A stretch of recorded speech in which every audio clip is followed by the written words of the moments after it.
succès digital. Pourquoi il ne vous le raconte pas? Salut tout le monde! Aujourd'hui, on va parler d'un truc vraiment cool. L'histoire du digital. Ça a commencé il y a des décennies, dans un monde sans smartphone ni internet. Imaginez, dans les années 1950, les ordinateurs étaient aussi gros que des frigos. Ouais, vraiment. On parle de supercalculateurs de la taille d'une pièce entière. Mais attendez, ça devient de plus en plus intéressant. Dans les années 1960, la course à l'espace a poussé les gens à miniaturiser les composants électroniques. On se rapprochait des ordinateurs personnels. Les années 1970 ont vu naître les premiers micro-ordinateurs. Vous connaissez peut-être l'Alter 8800? Non. Pas grave, c'était génial pour l'époque. Les années 1980, c'est le moment où les ordinateurs personnels sont devenus une réalité.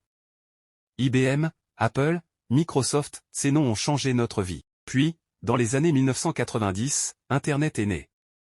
Et bam, tout a changé. Les emails, les sites web, tout ça a débarqué dans nos vies. 2000, les années des smartphones. Ces petits bijoux nous ont donné le monde dans la paume de la main. C'est fou, non? Enfin, les années 2010, c'est le moment où l'IA et la réalité virtuelle ont décollé. On parle d'assistants virtuels et de jeux immersifs. Et maintenant, en 2023, on est dans l'ère des robots autonomes, de la 5G, et même des voitures autonomes. Le futur est là. Alors voilà, l'histoire du digital, de l'ordinateur de la taille d'une pièce au robot qui nous assiste au quotidien. C'est dingue, non? Si vous avez aimé cette vidéo, dites-le nous en commentaire. N'oubliez pas de liker, de partager et de vous abonner pour plus de contenu sur l'histoire fascinante de la technologie. Merci d'avoir regardé, et à la prochaine.